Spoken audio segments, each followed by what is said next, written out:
আমাদের মেয়েদের ফুটবল গত বেশ কিছুদিন ধরে আমাদের একের পর এক সুখবর দিচ্ছে। সেই সুখবরটা না একটা স্তরে পৌঁছাইছে, আমি বলবো যে একটা স্টেশনে পৌঁছাইছে। এখন আমাদের পরের ধাপের কথা ভাবার পালা, মানে বিশ্বকাপ, অলিম্পিক, এগুলোর কথা ভাবার পালা। এখনই আমি অতটা আশাবাদী হতে পারতেছি না যে আমরা পরের বিশ্বকাপে খেলে ফেলবো, এবারই এশিয়া কাপে এত ভালো করব যে আমরা অলিম্পিক, বিশ্বকাপ এগুলোতে কোয়ালিফাই করে ফেলবো।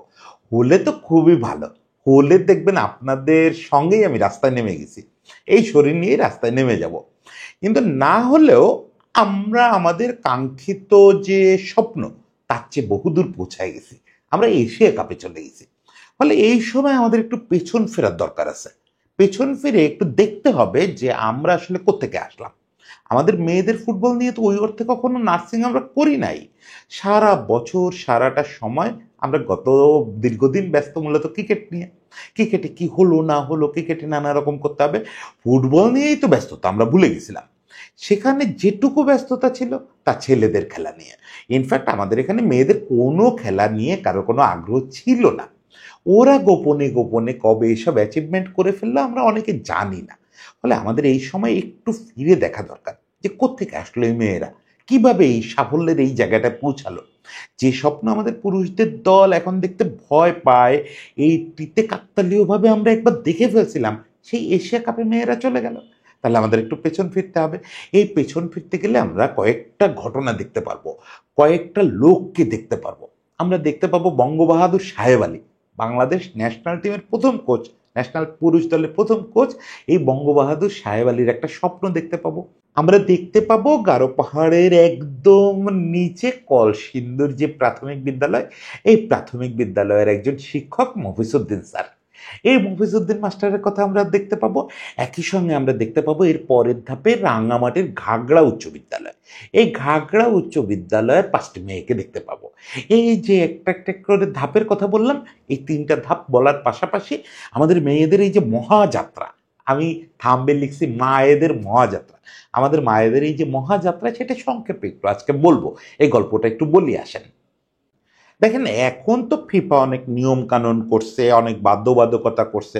আপনার পুরুষদের দলকে যদি ফিফা ম্যাচ খেলাইতে হয় তাহলে আপনার বাধ্যতামূলকভাবে মেয়েদের ফুটবল টিম থাকতে হবে, এবং মেয়েদের একটা ঘরোয়া টুর্নামেন্ট থাকাটাও খুব জরুরি। ফিফা খুব চাপ দেয় এসব ব্যাপারে। ফলে চাপে পড়ে এখন তো সবাই আসলে অনেক কিছু গেলে অনেক কিছু করে। কিন্তু আমি যখনকার কথা বলতে চাই 1977 সাল, সে সময় কোনো চাপও ছিল না, কোনো স্বপ্নও ছিল না, ইনফ্যাক্ট পৃথিবী জুড়ে কোনো মেয়েদের ফুটবল নিয়ে তেমন আওয়াজও ছিল না। সেই সময় একটা লোক বাংলাদেশের মতো একটা দেশে বসে, যে দেশটা মাত্র স্বাধীন হয়েছে কদিন আগে, সেই দেশে বসে এই স্বপ্নটা দেখছিলেন। এই স্বপ্ন দেখছিলেন যে মেয়েদেরও ফুটবল খেলা দরকার, মেয়েদেরও একটা জাতীয় দল হওয়া দরকার, মেয়েদেরও আমাদের ছেলেদের মতো গুরুত্ব পাওয়া দরকার। লোকটার নাম সাহেব আলী। এই লোকটা বলতে পারেন দুই পাকিস্তানের মিলে সেরা অ্যাথলেটদের একজন। উনি ফুটবল জাতীয় দলে খেলছেন, পূর্ব পাকিস্তান দলেও খেলছেন, পশ্চিম পাকিস্তান দলেও খেলছেন, আবার পাকিস্তান জাতীয় দলে খেলছেন। এছাড়া কাবাডি টাবাডি নানা রকম খেলায় খেলতেন। উনি একজন পরিপূর্ণ অ্যাথলেট ছিলেন সাহেব আলী। আমাদের দেশে সবচেয়ে নমস্য অ্যাথলেট, নমস্য কোচদের একজন। ইনফ্যাক্ট বাংলাদেশ স্বাধীন হওয়ার আগেই উনি খেলা ছেড়ে কোচিংয়ে চলে গেছেন। এবং মজার ব্যাপার হচ্ছে উনি কিন্তু যখন কোচিংয়ে চলে গেছেন তখন পাকিস্তানে গিয়েও কোচিং করাইছেন, পূর্ব পাকিস্তান দলেরও কোচিং করেছেন, পশ্চিম পাকিস্তান দলেরও কোচিং করেছেন। খুব ডাক সাইটে কোচ ছিলেন সাহেব আলী। সাহেব আলী অ্যাকচুয়ালি আমাদের ফুটবলের, যদি আপনি একটু বড় করে বলেন আমাদের ফুটবলের জনকদের একজন, তাহলে ভুল হবে না, একটু ভুল হবে না। সেই সাহেব আলী ছিলেন আমাদের প্রথম ন্যাশনাল টিমের কোচ, মানে পুরুষ ন্যাশনাল টিমের কোচ। ওনাকে বঙ্গবাহাদুর খেতাব দেওয়া হয়েছিল, সেটা হচ্ছে অন্য একটা খেলায়, সম্ভবত কাবাডিতে খুব ভালো পারফরমেন্স করার জন্য ওনাকে বঙ্গবাহাদুর খেতাব দেওয়া হয়েছিল পাকিস্তান আমলে। বঙ্গবাহাদুর সাহেব আলীর উদ্যোগেই মূলত আমাদের দেশে স্বাধীনতার পরপরই বোধহয় 72 বা 73 সালে আমাদের ন্যাশনাল টিমের মুভমেন্ট শুরু হলো। প্রথমে তো ফিফার অনুমোদন ছিল না, ফলে আমরা ঢাকা 11, বাংলাদেশ 11 এরকম নানা নামে খেলতাম, এবং সাহেব ভাই ওগুলোর কোচিং করাতেন। ভাই বলতেছি, আমি তো দেখিও নি, কিন্তু আমার কাছে ভাইয়ের মতোই মনে হয় যে এই যে বোধহয় স্টেডিয়াম পাড়ায় গেলে সাহেব ভাইকে দেখতে পাবো, সাহেব আলীকে দেখতে পাবো। উনি ন্যাশনাল টিমের প্রথম কোচ হলেন। ফিফা যখন আমাদের অনুমোদন দিল, আমরা প্রথম যে টুর্নামেন্টটা খেলতে মারদেকায় গেছিলাম, যে মারদেকা পরবর্তীকালে আমরা জিতছি, সে মারদেকায় গেলাম। সালাউদ্দিন ভাই, চুন্নু ভাই, টিপু ভাই, ওনারা তখন খেলোয়াড়, ওনাদেরকে নিয়ে উনি প্রথম গেলেন ন্যাশনাল টিমের কোচ হিসাবে, ফিফা স্বীকৃত প্রথম কোচ।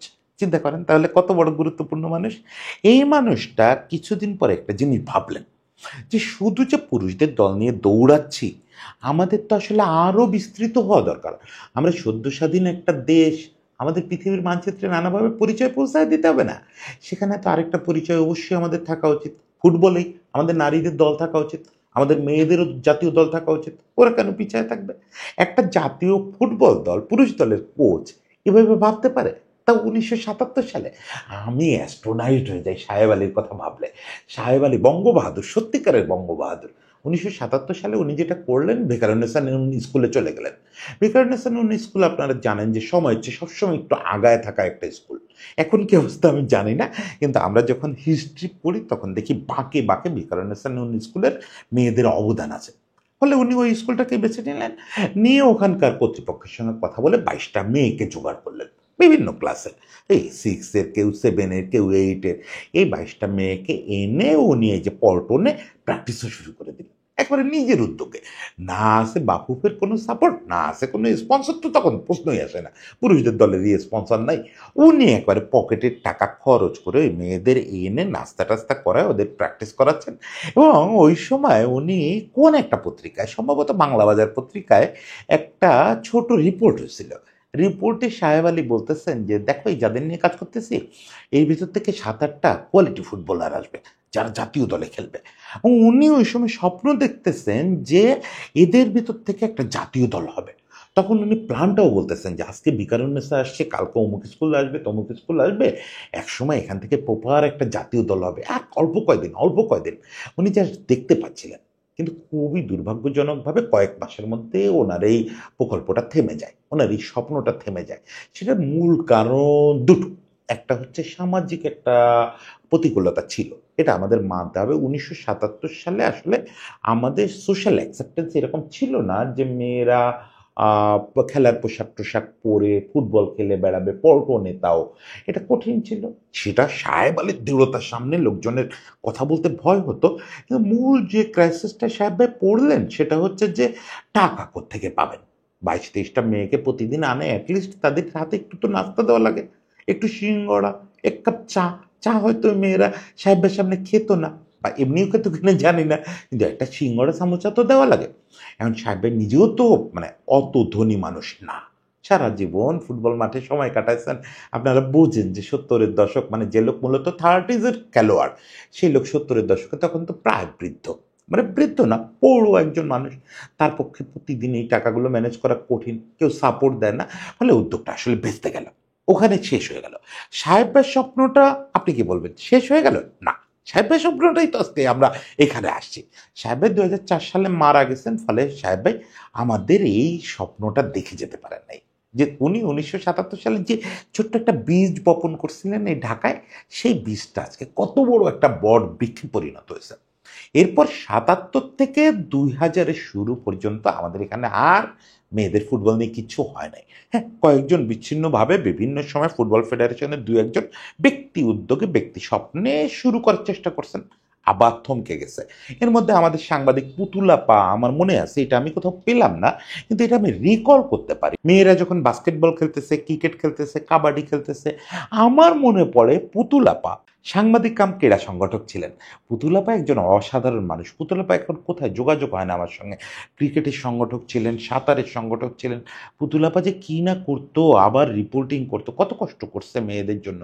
এরকম অনেকে আছে আমাদের, তাদের গল্প আস্তে ধীরে আপনাদের শোনাবো, যে এই যে নীরবে নিভৃতে নিজের সাংবাদিকতার পাশাপাশি এইসব কাজ করে গেছে। আমার যতদূর মনে পড়ে, পুতুলাপাও একবার মেয়েদের ফুটবল নিয়ে ট্রাই করছিল। যাই হোক, এরকম 2-4টা বিচ্ছিন্ন ট্রায়ের গল্প নিশ্চয়ই খুঁজলে জানা যাবে। কিন্তু প্রপারলি আমরা মেয়েদের ফুটবল পেলাম হচ্ছে 2002 বা 3-এ। এক্সাক্ট সালটা মনে করতে পারতেছি না, একটু আগেই দেখছি, যেটা হয় এক্সাক্ট সাল ভুলে গেছি। এটা কিন্তু ফিফা চাপে। প্রপারলি শব্দটা যে বললাম, এটা আসলে হইল না, প্রপারলি শুরু হয় নাই। ফিফা তখন ওই যে ব্যাপারটা ইম্পোজ করলো সবগুলো সদস্য রাষ্ট্রকে, যে তোমার যদি স্বীকৃতি ধরে রাখতে হয় পুরুষ দলের, এবং ফেডারেশন হিসাবে যদি স্বীকৃতি ধরে রাখতে হয়, বছরে যে মিলিয়ন মিলিয়ন ডলার অনুদান নাও, অমুক করো, টার্ফ নাও, তমুক করো, সব কিছু যদি ধরে রাখতে হয়, মেয়েদের ফুটবল চালু করতে হবে। প্রথমত হচ্ছে মেয়েদের বয়সভিত্তিক ফুটবল দল লাগবে, ন্যাশনাল টিম লাগবে, এবং মেয়েদের একটা লিগ লাগবে। এখন আমাদের কোথায় কোনো মেয়েদের লিগ নাই, কোনো মেয়েদের খেলাধুলা নাই, এতে বয়সভিত্তিক দল কিভাবে হবে, ন্যাশনাল টিম কিভাবে হবে, লিগে খেলবে কারা, কেউ কিচ্ছু জানে না। এরকম একটা অবস্থায় আসলে স্রেফ গোজামিল দিয়ে 2002-03 থেকে 2010 সাল পর্যন্ত আমাদের একটা ন্যাশনাল টিম রান করছে। সেই ন্যাশনাল টিম মানে প্রত্যাশিতভাবেই ওরা প্র্যাকটিসের সুযোগ পেত না, নিয়ম রক্ষার জন্য কিছু কাজ হতো, সেই ন্যাশনাল টিম কোনো রেজাল্টও পেত না। কিন্তু 2010-11-তে একটা বাঁক আসলো। এই বাঁকটাই ওই যে আমরা কলসিন্দুরের গল্পে চলে যাবো এবার, ময়মনসিংহের ধোবাউড়া উপজেলা। এটা হচ্ছে একদম গারো পাহাড় আছে না, ভারত বাংলাদেশ সীমান্তে গারো পাহাড় আছে। গারো পাহাড়ের কথা আপনারা শুনছেন। এই গারো পাহাড়ের একদম পায়ের কাছে ধোবাউড়া উপজেলা। এই ধোবাউড়া উপজেলায় কলসিন্দুর নামে একটা গ্রাম আছে। এই কলসিন্দুর গ্রামের একটা স্কুল, এই স্কুলটা আমাদের গ্রাউন্ড ব্রেক করে দিল। কিভাবে করলো? 2011 সালে বাংলাদেশে মেয়েদের জন্য একটা টুর্নামেন্ট শুরু হলো। তখনকার রাজনৈতিক সরকার একটা টুর্নামেন্ট শুরু করলো, যদিও সরকারি অর্থেই করলো, সরকারি ব্যবস্থাপনায়, নাম দেওয়া হলো বঙ্গমাতা নারী ফুটবল বা বঙ্গমাতা বালিকা ফুটবল, এরকম কিছু একটা। এই খবরটা পেলেন ওই কলসিন্দুরের ফিজিক্যাল টিচার মফিজ মাস্টার। লোকেরা তাকে মফিজ মাস্টার বলে, আমি মফিজ স্যার বলি। যাই হোক, গাট্টা গুট্টা মানুষ। ওনাকে দেখে আপনার বোঝার কোনো উপায় নাই, ওনার ভিডিও দেখছি, ওনার ছবি দেখছি, যে এই লোকটা যে ক্রীড়াপ্রেমী এটা বোঝার কোনো উপায় নাই। আমার মতোই, মানে আমার যদি ক্রীড়াপ্রেমী মানেন আপনি, যে এরকম একটা স্থূলাকায় মানুষ কেন ক্রীড়াপ্রেমী হবে? কিন্তু মফিজ মাস্টার মারাত্মক ক্রীড়াপ্রেমী। মফিজ মাস্টার শহর থেকে এই খবর শুনে আসলেন যে একটা টুর্নামেন্ট হবে শুধু মেয়েদের নিয়ে, স্কুল টুর্নামেন্ট, মেয়েরা এখানে পার্টিসিপেট করবে। উনি স্কুলে এসে ওনার প্রধান শিক্ষিকা, সম্ভবত সুনিতা রানী বা কিছু একটা নামটা ভুলে গেছি, ক্ষমা করবেন দিদি আপনি যদি, বা মিস আপনি যদি এটা শোনেন, আপনি ক্ষমা করবেন, আমি নামটা ভুলে গেছি। যাই হোক, মফিজ মাস্টার এসে বললেন ওনার ওই প্রধান শিক্ষিকাকে যে মিস, আমরা একটা দল করব, আমরা দল করে এখানে অংশ নেব। কিভাবে? তাই হয় নাকি? কোথাকার গ্রামের মধ্যে, পাহাড়ের পাদদেশে, আপনি বোঝেন বাংলাদেশের প্রান্তিক অঞ্চলের সামাজিক অবস্থা, ওখানে মেয়েদের যদি আপনি বলেন হাফ প্যান্ট পরে এসে প্র্যাকটিস করতে হবে, পিটায় মেরে ফেলবে, এরকম একটা অবস্থা। হিন্দু মুসলিম আলাদা করেন না, সব ধর্মে সব সোসাইটিতে একই অবস্থা, কেউ এটা ছাড় দিবে না। মহফিজ স্যার খুব এগুরি করলেন। মহফিজ স্যার একদম বাড়ি বাড়ি গিয়ে ক্লাসে ক্লাসে ঢুকে, উনি তো ওখানকার ফিজিক্যাল টিচার, ফিজিক্যাল ট্রেনিং তো হয়, পিটি হয়, অমুক হয়, তমুক হয়।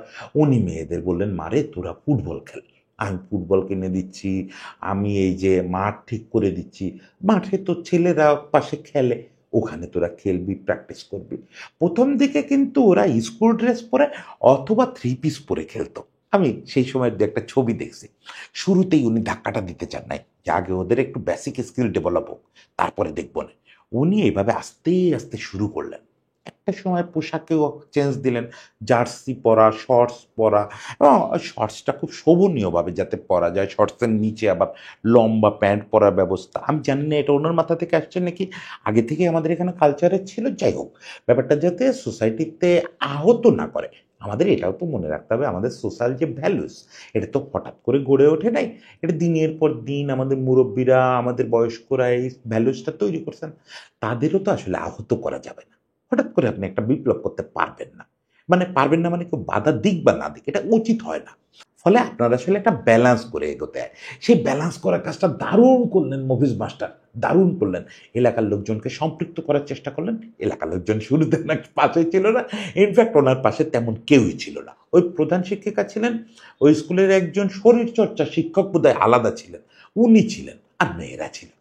এই নিয়ে উনি কিন্তু অংশ নিলেন টুর্নামেন্টে, এবং খুবই সারপ্রাইজিংলি এই মেয়েরা চলে আসলো ফাইনালে।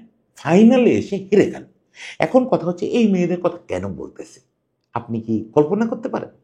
এরপরে 2022 সালে যখন বাংলাদেশ সাব চ্যাম্পিয়ন হলো, তখন আমরা দেখলাম ওই টিমে 8টা মেয়ে ওই কলসিন্দুর স্কুলের। এই কথাটা আগে থেকে বলে রাখলাম যাতে হচ্ছে আপনার গল্পটা ভালো লাগে, তা নাহলে একটা স্কুলের গল্প বলবো কেন, ওই বঙ্গমাতা টুর্নামেন্টেই তো কয়েকশো স্কুল অংশ নিছে। এবার মফিজ স্যার আরো খেপে গেলেন যে আমার মেয়েরা এত কষ্ট করে প্র্যাকটিস করছে, ফাইনালে যে হেরে যাবে তা তো হয় না।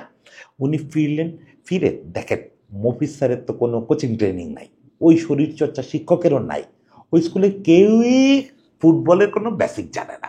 বেসিকটা জানে যে লাথি মারলে বল লাগায়, ওই চার কোণার মধ্যে ঢুকাইতে পারলে গোল হবে, ওই তিন পোস্টের মধ্যে জালে জড়াইতে পারলে গোল হবে, এটুকু তো সবাই জানি আমরা। কিন্তু কিছু নিয়ম কানুন আছে না, যে কোনভাবে অ্যাটাকে যাইতে হয়, অ্যাটাকে গেলে ডিফেন্সের রোলটা কি হবে, অমুক তমুক, বেসিকটা তো তারা কেউ জানে না, আমিও জানি না। এখন কি করলেন উনি, উনি ওখানকার বাজারে একটা ছেলে, সম্ভবত স্থানীয় বাজারে কম্পিউটার অপারেটর বা ইন্টারনেটের কোনো ওই সাইবার ক্যাফে ট্যাফে চালায়, তার হেল্প নিলেন। তারে বললেন যে বাবারে তুমি কি তোমার টাকা দিলে টাকা যেতে পারো, যায়া একজন কোচের কাছ থেকে তুমি একটু বুঝে আসবা যে কি করতে হয় না হয়।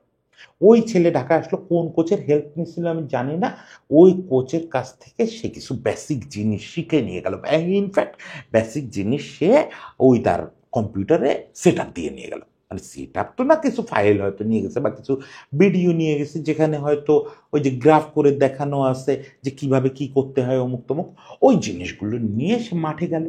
এবার মফিজ স্যার, মফিজ মাস্টার ওই ল্যাপটপ স্ক্রিনে ওগুলো দেখে, দেখে সে নিজের মতো করে ওটা ইম্প্রোভাইজ করে বাচ্চাদের দিয়ে করায়। মানে বাচ্চারা একটা সেমি সায়েন্টিফিক ট্রেনিং পাওয়া শুরু করলো এই পুরা দেশীয় প্রযুক্তিতে, দেশজ একটা প্রযুক্তিতে। মাই গুডনেস, এইটা ভাবলে আমার শরীরের লোম দাঁড়ায় যায় যে আমরা কলসিন্দুর কলসিন্দুর শুনছি, কিন্তু পুরো ব্যাপারটার পেছনে যে একটা দেশজ আইডিয়া আছে, যে একটা সাইবার ক্যাফে ছেলেরে ঢাকায় পাঠায় ফুটবল কোচিং বোঝানো, কোনো কোর্স নাই, কিচ্ছু না, কোর্স করানোর কোনো ব্যাপার নাই, প্রফেশনাল কোর্স নাই, ও কোত্থেকেই নিল না, কেউ ইন্টারনেট থেকে ডাউনলোড করলো তাও আমি পরিষ্কার না, জিনিসটা হলো। এবং উনি কিন্তু ওদের একটা সেমি, ওই যে বললাম সেমি সায়েন্টিফিক একটা ট্রেনিং দিলেন, আউটপুট আসলো টানা 3বার বঙ্গমাতার চ্যাম্পিয়ন কলসিন্দুর গ্রাম। কলসিন্দুর গ্রাম ততদিনে বাংলাদেশ ডমিনেট করা শুরু করছে, এবং কিছু দিনের মধ্যে বোধহয় 2012-তে ওরা প্রথম চ্যাম্পিয়ন হলো। 2012-রই এজ লেভেল টিম দেখা গেল কলসিন্দুরের মেয়েরা ডমিনেট করতেছে। মানে এজ লেভেলের সবগুলো টিমের 50%, 80% মেয়ে কলসিন্দুর স্কুলের। এই যে কলসিন্দুর স্কুলের কারা, এই যে দুজন শামসুন নাহার, তহুরা, সাবিনা, আমাদের ক্যাপ্টেন ছিল আগে, আমি সবার নাম এই মুহূর্তে মনে করতে পারবো না, সানজিদা, সব ওই স্কুলের, ওই স্কুলের মেয়েরাই এজ লেভেলে একদম পাগল বানায় ফেলা শুরু করলো। এই পর্যায়ে এসে ওই যে বললাম সবগুলো এজ লেভেল টিমে কলসিন্দুরের মেয়েরা প্রবল দাপট দেখাতে শুরু করলো। মানে মফিজ মাস্টারের ম্যাজিকটা আমরা ন্যাশনাল লেভেলে দেখা শুরু করলাম। এবং এজ লেভেল টিমগুলো কিন্তু এই সময় শুধু যে দুই একটা সিরিজ টিরিজ জেতা তা না, একের পর এক সাব চ্যাম্পিয়নশিপ জিততেছে। মানে আমাদের আন্ডার 13 বলেন, 15 বলেন, 17 বলেন, প্রত্যেকটা টিম সাউথ এশিয়ান অঞ্চলে অপরাজয়, তারা এএফসি চ্যাম্পিয়নশিপও খেলে ফেললো। মানে ওই যে 17 ব্যাচটা, এটাকে আমাদের ফুটবল রোমান্টিক বলেন যে ব্যাচ অফ 17। 2017 সালে যে টিমটা অ্যাকচুয়ালি আমাদের জয় করা শুরু করলো সব ধরনের এজ লেভেল থেকে শুরু করে ন্যাশনাল পর্যায় পর্যন্ত। মানে ক্যাপ্টেন সানজিদা থেকে শুরু করে সাবিনা, তহুরা, মারিয়ামান্ডা বেশিরভাগ হচ্ছে ওই ইয়ে থেকে আসছে, কলসিন্দুর থেকে আসছে। কিন্তু এখানে আরেকটা ম্যাজিক আমরা মিস করে গেলাম, যেটা ইন্ট্রোতে বলছি, ঘাগড়া উচ্চ বিদ্যালয়। ঘাগড়া উচ্চ বিদ্যালয়টা কোথায়? ঘাগড়া উচ্চ বিদ্যালয়টা হচ্ছে রাঙামাটিতে। এই ঘাগড়া উচ্চ বিদ্যালয় এখানে আরেকটা ইনপুট দিল, মানে কলসিন্দুরই ডমিনেট করতেছে। দেখেন এর বাইরে থেকে যেসব মেয়েরা ন্যাশনাল টিমে খেলছে তাদের কিন্তু ছোট করার কোনো সুযোগ নাই, যে কলসিন্দুরে খেলে নাই ও বোধহয় ভালো খেলে না, তা তো না। কলসিন্দুরের বাইরেরও অনেক মেয়ে তো ন্যাশনাল টিমে মানে এজ লেভেল টিমগুলোতে ডমিনেট করতেছে। তারা মিলেই তো, রাম শ্যাম যদু মধু সবাই মিলেই তো এটা করতেছে। এবং এখানে একটা জিনিস বলি, আমাদের মেয়েদের দলটা না, মানে আমাদের ওই যে যে অসাম্প্রদায়িক ধর্মগোত্র নির্বিশেষে ভালোবাসার যে বাংলাদেশের স্বপ্নটা দেখি, এটা আমাদের মেয়েদের দল বা আমাদের ফুটবল দল, এটা খানিকটা প্রতীক। এখানে আপনি সব ধর্মের সব জাতিগোষ্ঠীর লোক পাবেন, পাহাড়ি পাবেন, বাঙালি পাবেন, হিন্দু পাবেন, মুসলিম পাবেন, বৌদ্ধ পাবেন, খ্রিস্টান পাবেন, এই টিমে সব আছে। এবং এদের মধ্যে যে ভালোবাসা, ধরেন সানজিদা আপু চুলটা না আছড়ায় দিলে ঋতুপর্ণা চলে না, এই যে ভালোবাসা, আমরা বলি বাঙালি পাহাড়ি বোধহয় মেশে না, ওদের মেশা দেখলে আপনি অবাক হয়ে যাবেন। তহুয়ারার সঙ্গে এই যে মনিকার যে সম্পর্ক, কি অপূর্ব। এই যে ব্যাপারটায় তহুরার সঙ্গে মনিকার কথা বললাম, সানজিদার সঙ্গে ঋতুপর্ণার কথা বললাম, এই মনিকা ঋতুপর্ণাদের দিল হচ্ছে গাগড়া স্কুল। এটা হচ্ছে রাঙ্গামাটির আরও প্রত্যন্ত একটা স্কুল, একেবারে রাঙ্গামাটির যেখান থেকে হেঁটে হেঁটে প্রায় 7-8 কিলোমিটার দূরে, এবং ধানের আল ধরে কখনো কখনো পাহাড়ের উঁচু নিচু ধরে এই গাগড়া স্কুলে পৌঁছাতে হয়। এখানেও কিন্তু আমরা একজন মফিজ মাস্টার পেলাম, মানে একজন সাহেব আলী শুরু করলেন স্বপ্ন দেখা, একজন মফিজ মাস্টার কলসিন্দুর থেকে এরকম একটা বিপ্লব করে দিলেন। এখানে আমরা পেলাম বীরসেন চাকমা নামে এক ভদ্রলোককে। বীরসেন চাকমা হচ্ছে এই গাগড়া স্কুলের প্রাক্তন প্রধান শিক্ষক। প্রাক্তন হলে কি হবে, স্কুলের প্রতি এবং ফুটবলের প্রতি তার যে তীব্র প্রেম, এটা তো মরে নাই।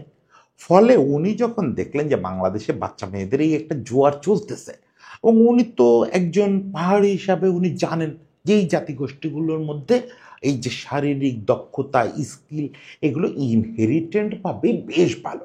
ফলে উনি ভাবলেন যে এই সুযোগটা আমাদের নিতে হবে, আমাদের মেয়েদেরও এই জায়গাটায় আগায় দিতে হবে। উনি ওনার স্কুলকে ওই যে ন্যাশনাল কম্পিটিশনে অংশ নেওয়ানোর জন্য প্রস্তুতি শুরু করলেন। উনি কিন্তু তখন সাবেক প্রধান শিক্ষক। ওই এলাকাগুলোতে কমিউনিটি বন্ডিং এত ভালো, উনি যে যখন স্কুলকে বলছেন যে দেখো আমি এটা করতে চাই, আমি রিটায়ার করে গেছি ঠিক আছে, কিন্তু মেয়েদের নিয়ে এরকম একটা কাজ করতে হবে। ওনাকে তখনকার প্রধান শিক্ষক যিনি, সম্ভবত লক্ষ্মীরানী চাকমা, উনি বললেন যে হ্যাঁ স্যার করেন। তাহলে কি হলো, উনি একটা গ্রুপ নিয়ে কাজ শুরু করলেন। সেটার আউটপুট কি হলো, আমরা দেখলাম ভেরি নেক্সট যে ন্যাশনাল টিম আসলো, সেই ন্যাশনাল টিমে কলসিন্দুরের 8টা মেয়ে এবং এই ঘাগড়া স্কুলের 5টা মেয়ে। সেই 5টা মেয়ে সবাই কিন্তু মোটামুটি সুপারস্টার। এই যে ঋতুপর্ণা চাকমা, মনিকা চাকমা, রূপনা চাকমা, তারপর আনাই মগিনী, মানে ওই সময় আমাদের মনে আছে না ওই টিমটা কি সুন্দর, পাহাড়িদের অনেকগুলো মেয়ে ডমিনেট করতেছিল। ওই 5টা মেয়েই উঠে আসছে এই ঘাগড়া স্কুল থেকে। মানে কলসিন্দুর স্কুল, ঘাগড়া স্কুল, এরা এসে এক স্রোতে মিশলো ন্যাশনাল টিমে, এজ লেভেলে ডমিনেট করলো, এজ লেভেলে অনেকগুলো ট্রফি জিতলো। এবার এই ব্যাচটাই, ওই যে ব্যাচ অফ 17, তারা চলে আসলো ন্যাশনাল টিমে। ন্যাশনাল টিমে আসলে কি হবে, ওরা তো ওদের অভ্যাস বলে নাই, জেতার অভ্যাস তো বলে নাই। 2022 সালে এই প্রথম কাপটা কটায় ফেললো।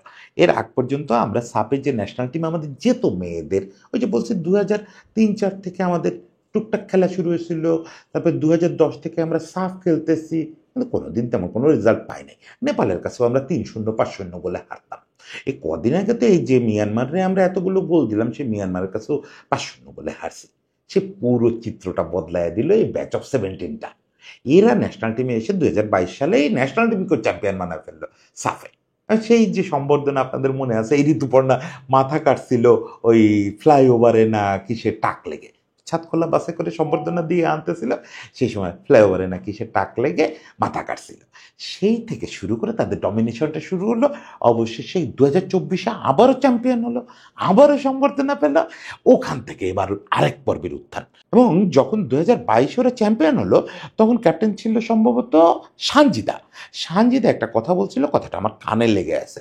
ও বলছিল যে সাউথ এশিয়ান পর্ব শেষ, সাউথ এশিয়ায় আমরা যত রকম জেতা যায় জিতে ফেলছি, এজ লেভেলগুলো 2-3 বার করে জিতছি, আমরা সাফও জিতে ফেলছি বড়দেরটা। তাহলে এবার আমাদের কি করতে হবে, এবার এশিয়ার দিকে নজর দিতে হবে, আমাদের এশিয়া কাপ খেলতে হবে। অবশেষে সেই স্বপ্নটা সত্যি হলো। নানা কারণে সানজিদারা একটু বাইরে আছে, আমি জানি না ওদের বয়স পারমিট করে কিনা, কৃষ্ণা, সানজিদা ওরা আবার ন্যাশনাল টিমে ফিরবে কিনা, একটা দাবি আছে যে বাটলারের সঙ্গে ওদের যাতে সমঝোতা হয়। আমি এসব ব্যাপারে মত দিতে রাজি না। অ্যাজ কোচ প্রুভ করছে তার থিওরি যথেষ্ট সফল। আমরা তো এই নেপথ্য নায়কদের কথা বলতে গেলে বাটলারের কথা বলবো, বাটলারটা নিয়ে ইতিমধ্যে একটা কন্টেন্ট করছি, ফলে আজকের কন্টেন্টে তার কথা বেশি বললাম না, কিন্তু বাটলারকেই সাপোর্ট দিতে হবে। বাটলার যদি মনে করে ওদের দরকার আছে, দরকার আছে, না মনে করলে আসলে জোর করাকরি কিছু নেই। সেক্ষেত্রে সানজিদা, কৃষ্ণা, ওদের প্রতি আমাদের কৃতজ্ঞতা থাকবে, ভালোবাসা থাকবে। দেখা হলেই হাত জোর করে আমরা বলবো যে তোমরা আমাদেরকে যতটা গৌরবের উপলক্ষ এনে দিছে খুব বেশি লোকে পারে নাই। কিন্তু তার মানে এই না যে কোচের বিপক্ষে গিয়ে এখন ওদের জোর করে জাতীয় দলে আনতে হবে। এই যে সানজিদা কথাটা বলছিল, সেই কথাটা তো বাচ্চারা সত্যি করে ফেললো, তার উত্তরসূরিরা ঋতুপর্ণারা সত্যি করে ফেললো, আমরা এশিয়া কাপের সুযোগ পেয়ে গেছি।